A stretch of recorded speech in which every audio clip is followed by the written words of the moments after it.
Video பார்க்குற எல்லா அக்கா அண்ணன் எல்லாருக்கும் வணக்கம். நான் உங்கள் கமலேஷ். இன்றைக்கி நம்ம தொண்டை கவுதங்க யாரோ வச்சிட்டாங்க சாப்பாட்டில். சாரி மக்களே, நான் நண்பர்களே என்னாச்சுன்னு பார்த்தீங்கன்னா, என் வயசில் இருக்கவங்களுக்கு நண்பர்கள், என் வயசுக்கு மேலே இருக்கவங்களுக்கு அண்ணன் அக்கா, என் வயசுக்குள்ளே இருக்கவங்களுக்கு நான் அவங்களுக்கு அண்ணன் அக்கா. முதல்ல நான் கிறுக்கவே மாதிரி இதுக்கு முன்னாடி பேசிகிட்டு இருந்தேன், எனக்கே தெரியும். இப்பவும் அப்படி தான் பேசிகிட்ருக்கேன். உங்களுக்கு டென்ஷன் ஆகுதுன்னு தெரியும். இருந்தாலும் யூடியூப்பில் கடமைக்கு வீடியோ போடுவாமல் 3 சப்ஸ்கிரைபர் இருக்குது, அதுக்காக வீடியோ போடுமேன்னு போட்டிருக்கிறேன்.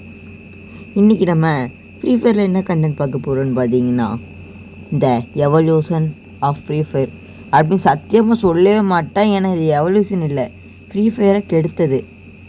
இப்போ நம்ம ஃப்ரீ ஃபயரில் டேமேஜ் இண்டிகேட்டர் செத்துன வகைன்னு பார்க்க போகிறோம். அதாவது டேமேஜ் இதெல்லாம் ஃப்ரீ ஃபயர் இல்லாமல் விளையாடவே முடியாதுங்க. அந்தளவுக்கு டேமேஜ் முக்கியம். இந்த டேமேஜில் என்ன ப்ளஸ் இருக்குது என்ன மைனஸ் இருக்குங்கிறத இந்த வீடியோ ஸ்கிப் பண்ணாமல் பாருங்கள். உங்களுக்கு நான் எக்ஸ்பிளைன் பண்ணுறேன். நான் கமலேஷ். இந்த ஷோ எக்ஸ்பிளைன் கமலேஷ்.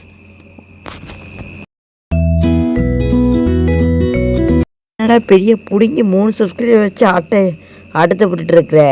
நான் 1K 2K சப்ஸ்கிரைப் வச்சுருந்தா ஒன்றுமே பண்ணாமல் இருக்கிறேன்னு நீங்கள் கேட்கலாம். 3 சப்ஸ்கிரைபுக்கே இப்படி குத்தாட்டம் இருக்குன்னா, நீங்கள் பண்ணுற ஒவ்வொரு சப்ஸ்கிரைபுக்கும் வீட்டில் குதியாட்டம்.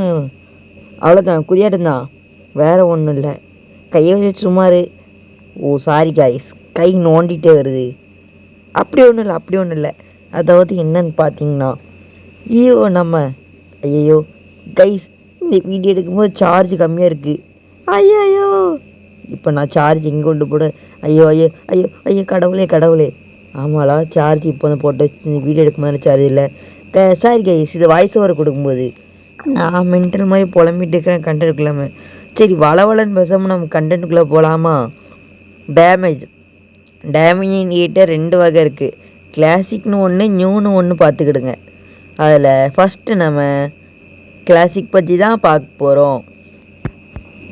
கொடுக்குற வேலையை விட்டுன்னு ரொம்ப நேரம் நான் ஸ்க்ரால் பண்ணி நிற்கிறேன்.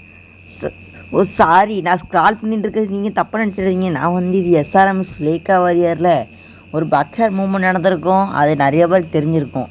அது காரணம் டேமேஜ் இண்டிகேட்டர் மஞ்சள். என்ன தான் அதுக்கு மஞ்சளுக்கு பெரிய ஃபேன் பேஸே இருந்தாலும், நிறைய பேர் அதை யூஸ் பண்ணாலும் அது ஒரு கேடுவில் தான் விடும். ஏன்னா அதில் பக்ஷாட் அதிகமாக விடும். அதாவது நம்ம டேமேஜ் இண்டிகேட்டர் நியூவில் வச்சுக்கிட்டுன்னு பார்த்துக்கோங்கண்ணா, கிட்டத்தட்ட 100ல் 28%. அதுவே மஞ்சள் எடுத்துக்கிட்டிங்கன்னா 100ல் 44% ஹெட்ஷாட் அடிச்சிங்கன்னா பக்ஷாட்டோட வாய்ப்பு இருக்குது. அதனால் சூதானிச்சு எப்படியாச்சு மனசை கட்டிப்படுத்திக்கிட்டு டேமேஜ் இண்டிகேட்டர் நியூ வச்சு விளாண்டிங்கன்னா உங்கள் கேம் பிளே இம்ப்ரூவ் ஆகும்னு சொல்கிறது என் கடமை. உங்களுக்கு இந்த வீடியோ பிடிச்சிருந்துச்சுன்னா ஒரே ஒரு லைக் கொடுத்துருங்க கைஸ். லைக் கொடுக்கலன்னா மனது கஷ்டமாக இருக்குது, அழுதுருவேன். லைக் கொடுத்துட்டு